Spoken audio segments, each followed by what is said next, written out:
But those who hope in the Lord will renew their strength. They will soar on wings like eagles. They will run and not grow weary. They will walk and not be faint. Human energy operates on a system of finite reserves. We live in a culture that fetishizes constant velocity, treating burnout as a badge of honor and exhaustion as proof of productivity. But when you rely solely on your own intellect, discipline, and emotional reserves, you inevitably hit an invisible ceiling. You run out of steam, your patience evaporates, and the weight of your daily responsibilities begins to feel crushing.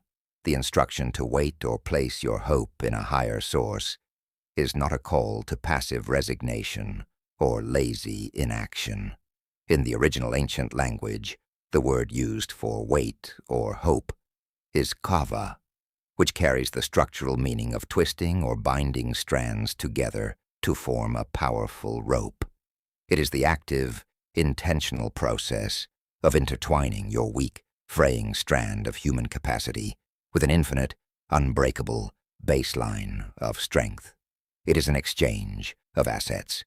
You surrender your fragile, easily depleted energy, and in return, you absorb a durable, enduring power that is entirely independent of your circumstances. This systemic upgrade manifests in 3 distinct, progressive phases of resilience, beginning with the ability to soar on wings like eagles. To soar is to utilize a completely different set of physics than standard flight.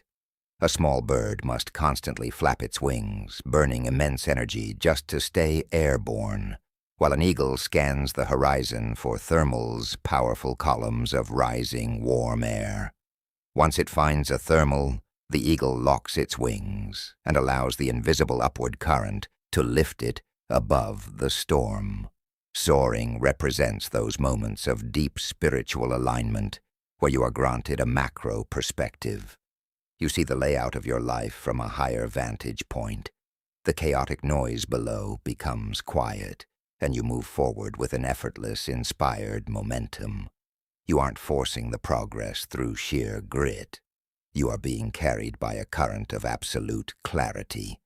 However, life cannot be lived exclusively in the clouds.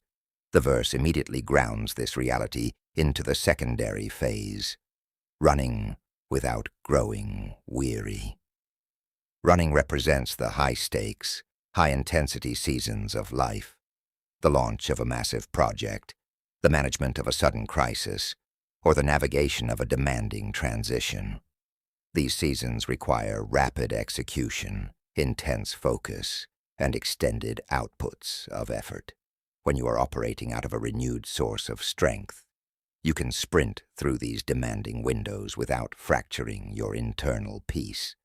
You possess a deep-seated stamina that keeps your mind sharp and your emotions steady, allowing you to execute at a high level without accumulating the toxic debt of psychological burnout. Yet the most profound and difficult phase is the final one, walking and not fainting. On the surface, moving from soaring to running and lagging down to walking looks like a regression.